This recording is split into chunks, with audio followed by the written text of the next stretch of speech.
You're standing in front of the fridge. You're not sure if you're actually even hungry.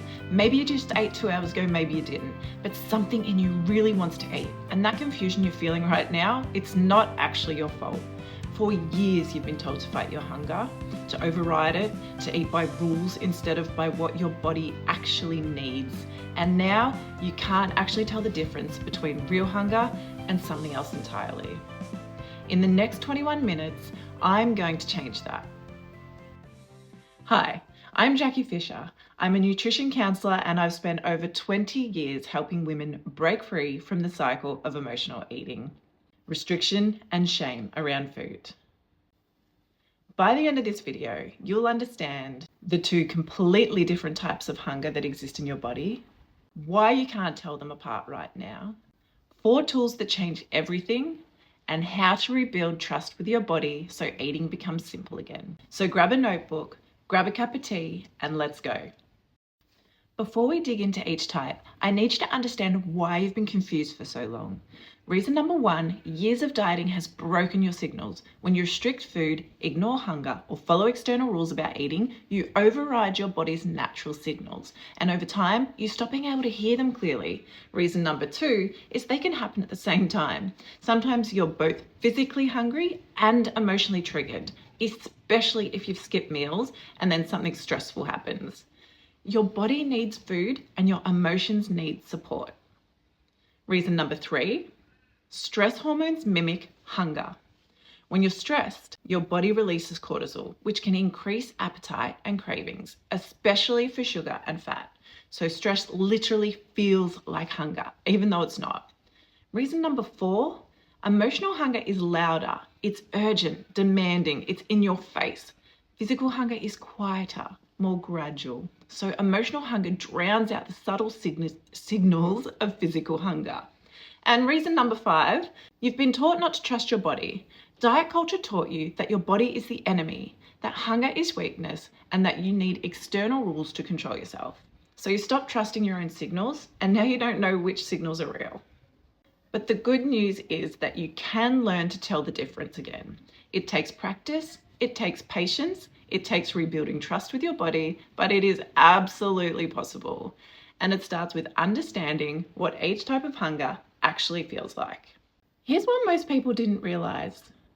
There are 2 completely different types of hunger. There's physical hunger and emotional hunger. They feel different.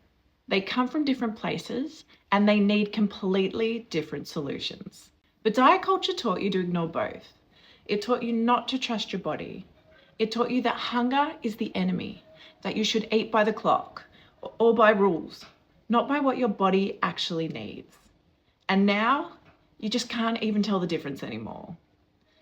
But the thing is, hunger is not your enemy. Hunger is actually information. Your body is not trying to sabotage you. Your body is trying to communicate with you. And it speaks 2 entirely different languages: physical hunger and emotional hunger.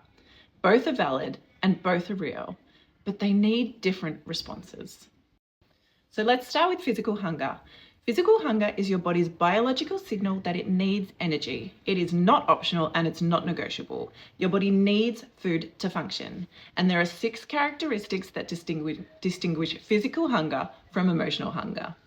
Number 1, it builds gradually. Physical hunger doesn't hit you like a lightning bolt. It builds slowly over time. You might notice a slight emptiness in your stomach and then it gradually gets stronger. Number 2, it's located in your stomach. You feel it in your body. Emptiness, hollowness, growling, rumbling, slight nausea if you've waited way too long, lightheadedness, low energy, difficulty concentrating, irritability. We've all been hungry, right? Number 3, you are open to any food. When you're physically hungry, you're not fixated on one specific thing. If someone offered you an apple, a sandwich, or leftover pasta, any of them would sound good because your body just needs the fuel. Number 4, it can wait just for a little bit. Physical hunger can be postponed for a short period if needed. You can say, I'll eat in 20 minutes and be okay. It's not urgent or frantic unless you've let it go to emergency levels. Number 5, it stops when you're full. When you're physically hungry and you eat, your body naturally signals satisfaction. The hunger will go away. You feel content, energized, and satisfied. And number 6, there's no guilt afterwards. When you eat for physical hunger, there's no shame, no regret, your body needed to eat and you gave it food, end of story. Here's what's happening biologically. When your stomach is empty, it releases a hormone called ghrelin. Ghrelin signals your brain that we need fuel. Your blood sugar drops, which triggers additional hunger cues. When you eat, your stomach stretches and hormones like leptin are released, signaling we're satisfied and that we've had enough. And this is a beautiful, trustworthy system. Your body knows what it actually needs. But the years of dieting, restricting, and ignoring hunger have damaged that trust. And here's what happens when you keep ignoring physical hunger. Your metabolism slows down, your body thinks it's starving, your hunger hormones go haywire, you become obsessed with food because your brain is desperate for energy.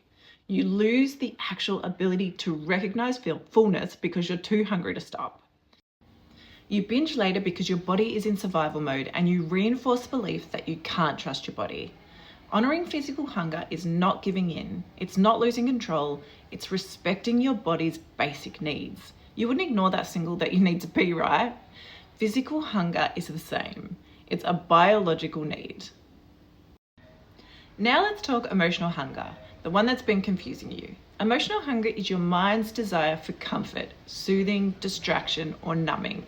It's not about fueling your body, it's about feelings. And what I need you to hear is emotional hunger is valid too, and it's perfectly okay to experience it. You're just a human. But emotional hunger needs emotional solutions, not food. There are 6 characteristics that distinguish emotional hunger.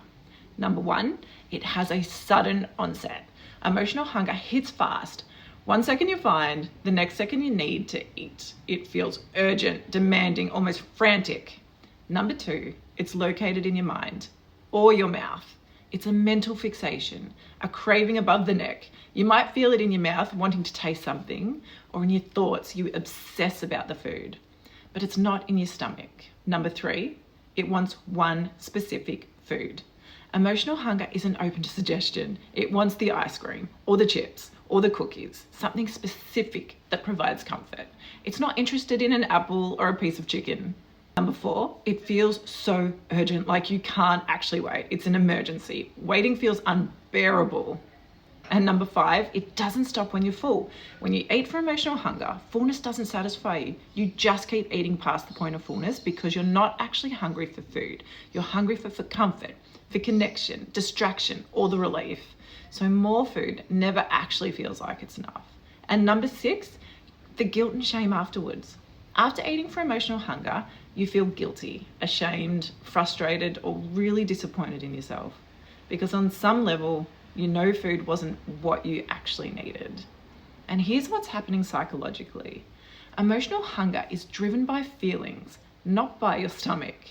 Common emotions that trigger emotional hunger include stress, where you want to soothe and calm down, anxiety, where you want to distract and numb, loneliness, where you are actually just craving connection, boredom, where you just want stimulation, or sadness, where you want to feel better, or you might be angry, where you want to release or suppress exhaustion, where you want energy, but food won't actually give you rest, or to celebrate, where you want to mark the moment with pleasure. And there's always numbness, where you want to feel something. When you experience an uncomfortable emotion, your brain searches for relief. And if you've been using food to cope for years, your brain has learned that food equals relief. So emotional discomfort triggers the thought that I need to eat. But food only provides temporary relief. The emotion is still there afterwards, plus the guilt and the shame, which become new triggers. You can't eat your way out of loneliness, you can't eat your way out of stress, and you can't eat your way out of boredom or sadness or anger. Food will numb the feeling for a few minutes, but it won't actually solve it. When you feed emotional hunger with food, you're speaking the wrong language. Your heart is asking for comfort and you're giving it calories. It's like trying to fill a car with the wrong fuel. It just won't work. A few tools that you can use to establish whether it's emotional or physical hunger. We have the HALT check-in. Now you understand the difference, but how do you actually tell them apart in real time? Here's where the tools come in, and I'm going to give you 4 of them. The first tool is the HALT check-in.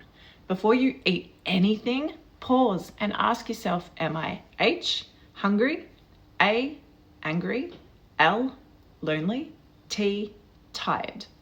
That simple acronym helps you identify what's actually going on.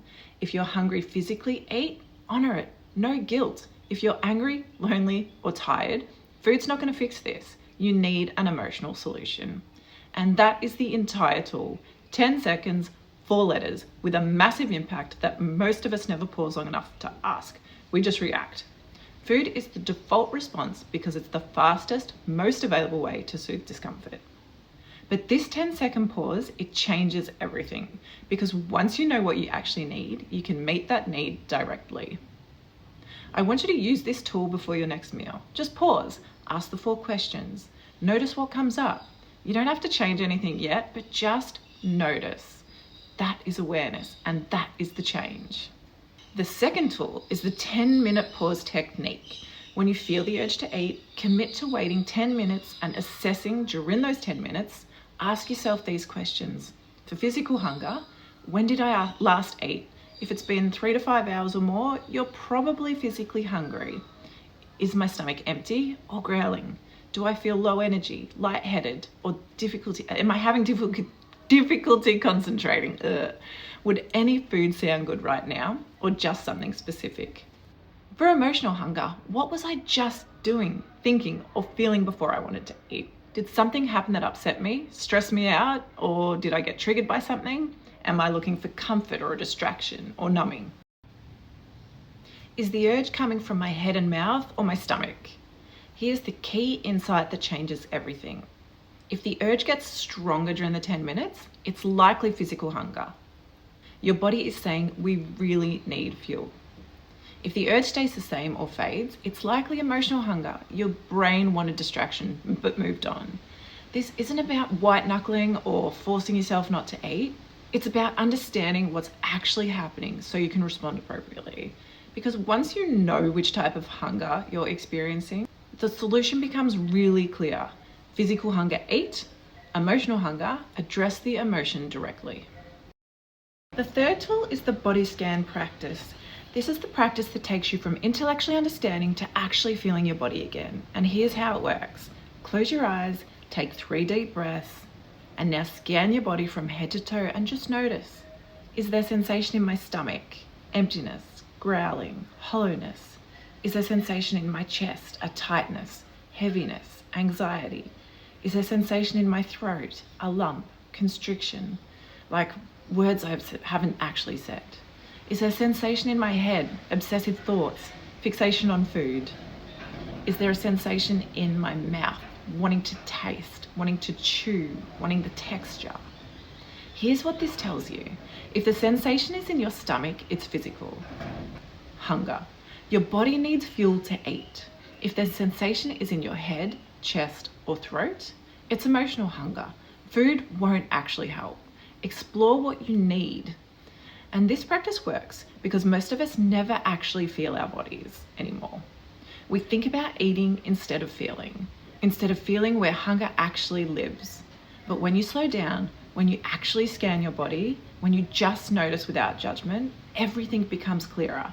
So try this right now. Seriously, pause this video for 60 seconds if you need. Close your eyes, scan, and notice and see what comes up. Your body is speaking. You just need to listen in a different way. The fourth tool is the question that changes everything. When you identify emotional hunger, pause and ask, what am I really hungry for right now? And then sit with it. Don't rush to answer. Common answers might be, I'm hungry for rest because I'm exhausted, or I'm hungry for connection because I feel lonely. I'm hungry for peace because I'm really stressed right now and super overwhelmed. I'm hungry for fun because I'm bored, or I need validation because I feel unseen. I'm hungry for safety because I feel anxious, or for release because I'm holding anger or sadness. Once you know what you're really hungry for, you can meet that need directly.